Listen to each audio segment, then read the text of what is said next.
Life of animals, जानवर का जीवन कैसा होता है उसके बारे में हमने पढ़ा था।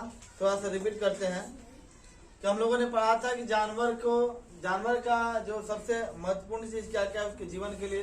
तो सबसे पहले उसके लिए क्या चाहिए, तो भोजन चाहिए, हवा चाहिए, जल चाहिए, आवास चाहिए, ये सबसे महत्वपूर्ण था। इसके बाद हम लोगों ने पढ़ा था कि भोजन के आधार पर जीव को 3 भाग में बांटा गया, कार्निवोरस, हर्बीवोरस और ओमनीवोरस। मांसाहारी, शाकाहारी और सर्वाहारी।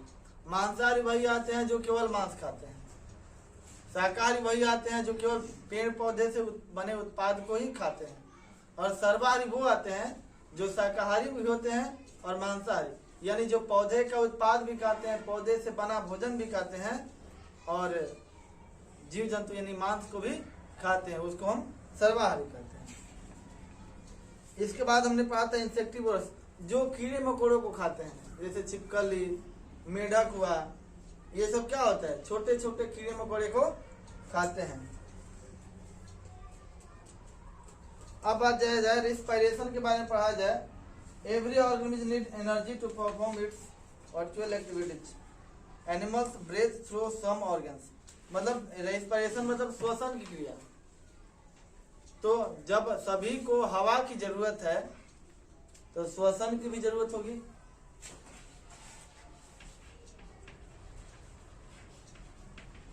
सभी श्वसन करेंगे, हम लोग ही श्वसन करते हैं, तो सभी जानवर भी श्वसन करेंगे, यहाँ तक कि पौधे भी श्वसन करते हैं। हम श्वसन करते हैं, यानी ह्यूमन जो है ये श्वसन करेगा तो ऑक्सीजन लेगा, ऑक्सीजन को ग्रहण करेगा और छोड़ेगा CO2। और पौधा उल्टा करता है, पौधा जो है ये CO2 लेगा, ये CO2 लेगा और ऑक्सीजन के छोड़ेगा। तो इसी तरह पौधे और ह्यूमन का, आदमी और पौधे के बीच यही संबंध सबसे महत्वपूर्ण है, क्योंकि हमें चाहिए ऑक्सीजन और छोड़ेंगे CO2, और पौधे को चाहिए CO2, छोड़ेगा ऑक्सीजन। तो हम जो छोड़ रहे हैं पौधा ले रहा है, पौधा जो छोड़ रहे हैं हम ले रहे हैं। इसलिए पौधे का होना भी बहुत जरूरी है। अगर पौधा नहीं रहेगा तो ऑक्सीजन नहीं मिलेगा, तो हम नहीं रहेंगे।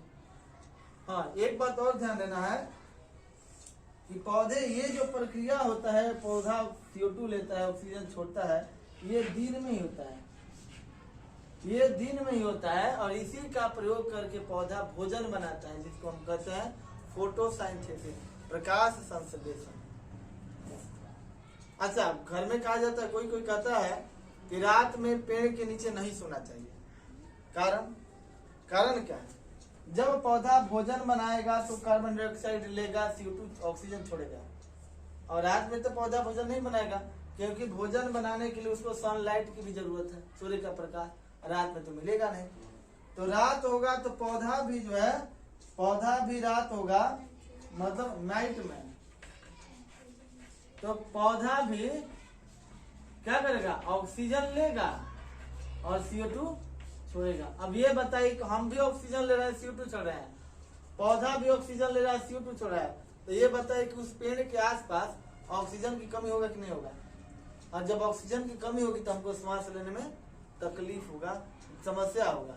इसलिए रात में पेड़ के नीचे नहीं सोना चाहिए, और कोई बात नहीं है। हाँ, कुछ ऐसे पौधे हैं जो रात में, दिन में हमेशा वो ऑक्सीजन ही देते हैं। नीम का पेड़ हो गया, बरगद का, ये सब पेड़ जो होता है ना, तुलसी का पौधा, ये सब होता है कि 24 घंटा ऑक्सीजन दे रहा है, वो CO2 नहीं देता, ऑक्सीजन नहीं देता है। तो पौधे भी श्वसन करते हैं, जानवर भी श्वसन करते हैं।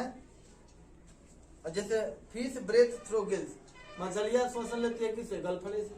हम लोग श्वसन लेते हैं नाक से। पौधे जो श्वसन करते हैं, तो पौधे पत्ती, देखना पत्ती, लीफ, ऐसे होता है ना,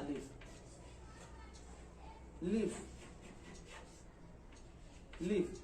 मतलब होता है पत्ती, पत्ती मतलब पत्ता। तो पत्ता में छोटा छोटा छिद्र होता है, छोटा छोटा छिद्र होता है, जिसको हम कहते हैं स्टोमाटा। स्टोमाटा मतलब होता है रंध्र। इसी रंध्र के द्वारा पौधे जो होते हैं श्वसन करते हैं। हम लोग नाक से श्वसन करेंगे, मछलियां गलफड़े से, पौधे भी श्वसन करेंगे तो वो पत्तियों में छोटा छोटा देखिएगा छिद्र, अब ऐसा नहीं दिखेगा, सूक्ष्म माइक्रोस्कोप से देखिएगा तो पता चलेगा इसमें छोटा छोटा छिद्र है, और उसी छिद्र के द्वारा, जिसको हम स्टोमाटा कहते हैं, इसी स्टोमेटा के द्वारा पौधे श्वसन करते हैं। तो सब जितने भी लिविंग थिंग्स है, जितने भी सजीव हैं, सभी श्वसन करते हैं। अब सबका श्वसन करने का तरीका अलग होता है, सबके अंग अलग अलग होते हैं, सब जितने जीव हैं सबके श्वसन करने के अंग अलग हैं, और उसका शरीर का श्वसन करने का अंग अलग है, तो उसका तरीका भी श्वसन करने का अलग अलग है। कोई दिक्कत? अब देखिए, insects like cockroach, grasshopper and flies have tiny air holes called spiracles और ऑन देयर बॉडी। कुछ ऐसे भी जीव होते हैं, देखा जाए, कुछ ऐसे भी बॉडी जीव होते हैं, जैसे कॉकरोच होता है। कॉकरोच देखे हैं, लैट्रिन से निकलता है, बाथरूम लंबा न देखा है, या जिसको ग्रासहोपर, जिसको आप कहते हैं राम जी का घोड़ा, हरियर हरियर होता है, इसका जो अलग ही होता है, टीनी एयर होल्स, मतलब उसके बाद छोटा छोटा छिद्र होता है पंख में, उसी से वो श्वसन करता है। इसका मतलब यही हुआ कि जितने प्रकार के जीव हैं, सभी का श्वसन का बॉडी बनावट अलग है ना, सबका शरीर के बनावट अलग है। अब ये बताइए, हम लोग भी ऑक्सीजन ग्रहण करते हैं ना, सुना जाए, हम लोग श्वसन में क्या लेते हैं? अभी क्या बताएं, श्वसन में हम क्या देते हैं? ऑक्सीजन। अब मछली भी श्वसन में ऑक्सीजन लेती है। अंतर यह है कि मछली जल में, जल का सूत्र होता है H2O, इसी को कहते हैं जल, वाटर। तो O मतलब होता है ऑक्सीजन, ऑक्सीजन। तो मछलियां जल में घुली ऑक्सीजन लेती है, वो बाहरी वाला ऑक्सीजन नहीं ले सकती है। हम लोग जल वाला ऑक्सीजन नहीं ले सकते हैं। वाटर का, अब जाल में पानी में डुबाया जाए तो ऑक्सीजन ले लीजिएगा, नहीं निकालता। हमारे पास वैसा बनावट नहीं है कि हम जल का ऑक्सीजन निकाल ले। ये H2O सूत्र होता है जल का। अभी आगे पढ़ेगा केमिस्ट्री तो मिलेगा, तो इनमें ऑक्सीजन है, हम लोग ऑक्सीजन ही नहीं ले सकते हैं, मछलियां लेती हैं, तो उसका बनावट अलग, हमारा बनावट अलग। श्वसन हम भी लेंगे, श्वसन वो भी लेगा, मछली भी लेगी, लेकिन उसका तरीका अलग है, हमारा तरीका अलग है, क्योंकि उसका अंग जो है दूसरा है, हमारा दूसरा है। उसी तरह से छोटे छोटे जो जीव हैं वो भी श्वसन करेंगे, पौधे भी श्वसन करेंगे, लेकिन उनका पार्ट जो है श्वसन करने का अंग अलग है, बनावट अलग है, तो श्वसन करने का अंग भी अलग है। Moment is characteristic of all, almost all living organism. Moment मतलब होता है इधर उधर घूमते हैं, घुमा, मूव करना, इधर उधर घूमना। तो लगभग हर एक जीव में घूमने का प्रक्रिया होता है, सब घूमते हैं, केवल पेड़ को छोड़ के, क्योंकि पेड़ नहीं घूमते हैं। पेड़ घूमता है क्या? ऐसा होता ना तो हम ये मान लो कि यहाँ अमरूद के पेड़ लगाए, फल रहा है, अब पता चला रात के पड़ोसी के घर चल गया ना, तो पौधे नहीं घूमते हैं। लेकिन मैक्सिमम बाकी जो भी और लिविंग थिंग्स है, जितने भी बाकी और लिविंग थिंग्स है, सजीव है, सब मूवमेंट करते हैं, घूमते हैं। Most animal are able to move from one place to other place. अधिकतर जानवर भी होते हैं जो एक स्थान से दूसरे स्थान तक घूमते हैं।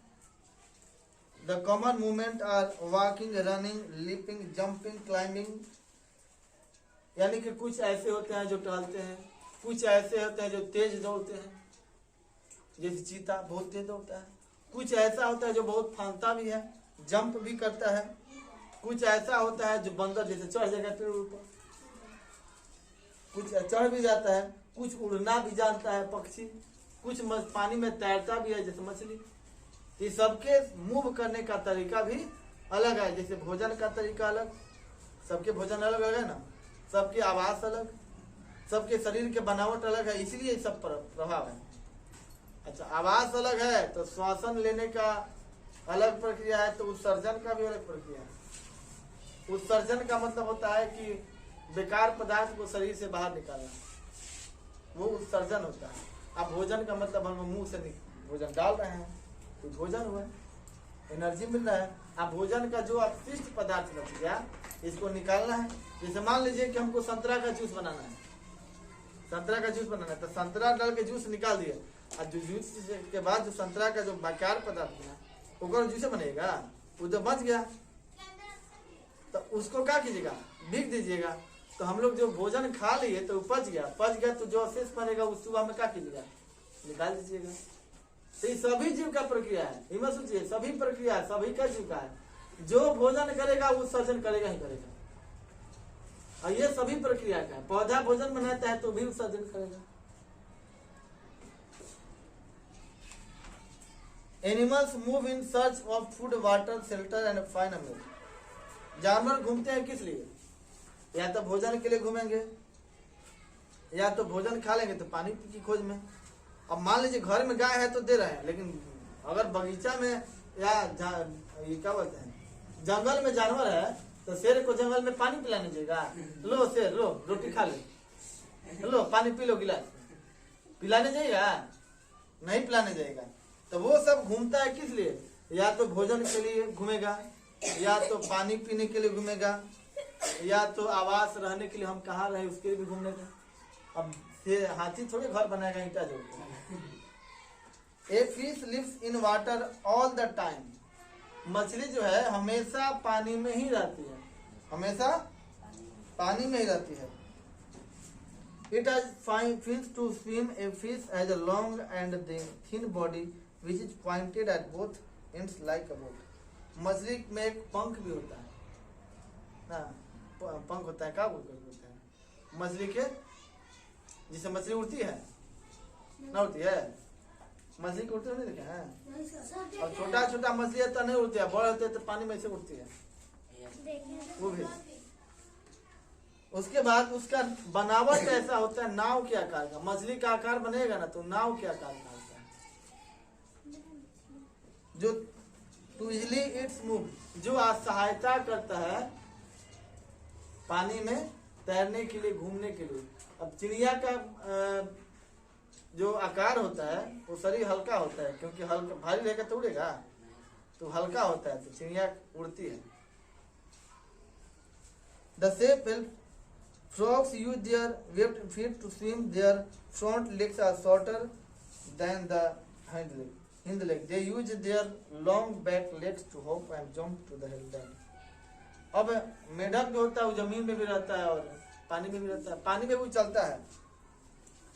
ये कह रहा है कि the front legs are shorter, आगे का जो लेग होता है, पैर होता है, वो छोटा छोटा होता है, अब पीछे का लेग पतला होता है। पीछे के अपेक्षा आगे का जो पैर होता है, मेढक के चार आगे भी पैर और पीछे भी पैर, तो आगे का पैर जो होता है पीछे के पीछा पतला होता है। Water birds like stork and crane have long thin legs that are useful to wading through water. और कुछ ऐसे भी होते हैं पक्षी जिसका पैर जो होता है लॉन्ग थिन, लंबा और पतला होता है। फिगर में दिया हुआ है देखिए, बतख के, क्रेन के, ये सब क्या होता है, duck dive to bottom of the pond to find effect. इसका यही नहीं होता है, इसका पैर तो लंबा ही है। अब किसी किसी पक्षी का मुंह ठोड़ जैसे लंबा होता है, इतना लंबा होता है, कोने के छोटा होता है। अब कोनो सुना हुआ ही सियार वाला कहानी हो जाएगा कि सियार दावत दिया बतख के, खाने लगा छिपा में, तो बतख के उठेगा। अब बतख बोले ये स्टॉक है, वो जो दावत दिया तो सुराही में रख दिया, अब सियार के मुड़ी नहीं पहुंचा, देख रहे हैं। तो सबके मुंह का बनावट अलग है, तो भोजन भी अलग है। और खाने जैसे श्वसन का तरीका अलग है, उसी प्रकार भोजन का भी तरीका अलग है। Most bird can walk on land and fly in air. कुछ ऐसे भी अधिकतर पक्षी हैं जो जमीन पे भी चल सकते हैं और हवा में भी उड़ सकते हैं। They wing to fly and legs to walk. उनके पास उड़ने के लिए पंख होते हैं और चलने के लिए पैर होते हैं। Their bones are hollow which make their body light in weight। अभी क्या बताएं कि पक्षी का शरीर क्या होता है, हल्का। तो देखिए कह रहा है Their bones are hollow, मतलब उनका हड्डी खोखला होता है। Which make, जो बनाता है their body, उनके शरीर को light in weight। लाइट माने क्या होता है, प्रकाश। लाइट माने हल्का, उनके शरीर के भार को वो हल्का बनाता है। और कुछ ऐसे पौधे होते हैं जो दीवार में भी चलते हैं, जैसे छिपकली, मकड़ा ना, ये लोग ऐसे भी चलेगा तो सब चिपका रहे दीवार में। Grasshopper and rotors leap at the move on the ground, ये सतह पे घूमते हैं, दे कैन आल्सो फ्लाई। अब देखो कुछ ऐसे होते हैं जो सतह भी पे चलेंगे, उड़ेंगे भी। जैसे अभी पता है ना वो कौन सा पिलुआ था ना, एक और होता है कॉकरोच, तो जमीनों पे हवा इस पे भी चलेगा और उड़ेगा भी। कहीं कभी कभी बरसात के दिन आप देखेंगे चूंटा, जूटा में भी पंख होता है, बड़का बड़का छुटवा होता है ना, तो कोनो में पंख होता है, वो उड़ने लगता है, वही काटता है चूंटा, नहीं देखा चूंटा? हाँ बड़ी बड़का बड़का होता है और वो सब उड़ने लगता है। हाँ नहीं देखा तो जान लीजिए, कभी देख लीजिएगा, बरसात के दिन में निकलता है तो जमीन पर चलेगा आ मौका आएगा तक उड़ को करेगा। Lizard, crocodiles and tortoise have legs with which they travel on the ground. A snake travel with the help of scales. मतलब कुछ ऐसे होते हैं जो चलते हैं और कुछ ऐसे होते हैं जीव जो सरकते हैं, जैसे केंचुआ सरक के चलेगा, सांप सरक के चलता है। Most of mammals have 4 limbs. अब उनका आवाज देखा जाए, behaviour, animals show different kinds of behaviour, सब जानवर का अलग अलग आदत है। On the basis of behaviour animal can be of the following type. अब इनके जो तौर तरीका है रहने का, इस पर भी इसको अलग अलग भाग में बांटा गया, जैसे भोजन के आधार पर बांटा गया, उसी तरह से इनके तौर तरीका रहने का कैसा है उन्हीं के अनुसार भी बांटा गया। Animals which are active during the day time, जो दिन में एक्टिव रहते हैं वो अलग हुए। Some during animals are sparrow, crow, lion, dog, ये सब दिन में अपना घूमते का काम करते हैं, इनको रात में नहीं दिखाई देता है। अच्छा चमगादड़ के नाम सुने हैं? ये रात में घूमता है, कहता है रात में, उल्लू रात में दिखता है, ये सब रात में दिखाई नहीं देता है, ये सब रात में जो ध्वनि तरंग है ना, ये सब को सुन के चमगादड़ उठता है, पर जो ध्वनि तरंग होता है उसको सुन के उठता है, ऐसा नहीं कुछ को दिखाई देता है। वो आँख में वेपर लगल है, टॉर्च लगल है, हाँ टॉर्च लगल दिखेगा आपको, एक ही चीज दिखेगा जिसमें लाइट चलता है, भाग जो करने, उसमें रासायनिक अभिक्रिया होता है जिसके कारण उसका शरीर के पिछला भाग जो होता है भूख भाग बढ़ता है। अब जहाँ रहेगी वो पता चलेगा ये भगजोगनी है। They move around and eat during the day. कुछ ऐसे भी जीव होते हैं जो दिन में घूमते हैं, जनरल कहते हैं दिन में कौन घूमता है, दिन में खाता है। Animals which are active during the night, कुछ ऐसे जीव होते हैं जो रात में एक्टिविटी करते हैं, रात में घूमते हैं। Some nocturnal animals are owl, owl मतलब उल्लू होता है। Bat, cockroach, कॉकरोच भी रात में घूमता है। हाँ earthworm, Firefly etc. They move and eat mainly during at night time. तो ये जो मुख्यतः भोजन करता है लोग, ये मुख्यतः रात में भोजन करता है और रात में घूमेगा। ये लोग रात में समय है घूमने, हाँ दिन में नहीं लगेगा। अच्छा कॉकरोच दिन में बहुत कम लगता है, रात में लगेगा। तो ये सब क्या होता है, ये मतलब आवाज के आधार पर, इनके रहन सहन के आधार पर जीव को 2 भाग बांटा गया। पहला हो गया कि वो दिन में घूमेंगे, दिन में भोजन करेंगे, एक हुआ, और दूसरा वो हुआ कि जो रात में भोजन करेंगे, रात में घूमेंगे। ये टॉपिक तो आपका खत्म हो गया। अगला टॉपिक है ह्यूमन स्केलेटन। इसके बारे में हम लोग फिर अगले दिन चर्चा करेंगे, इसके बारे में।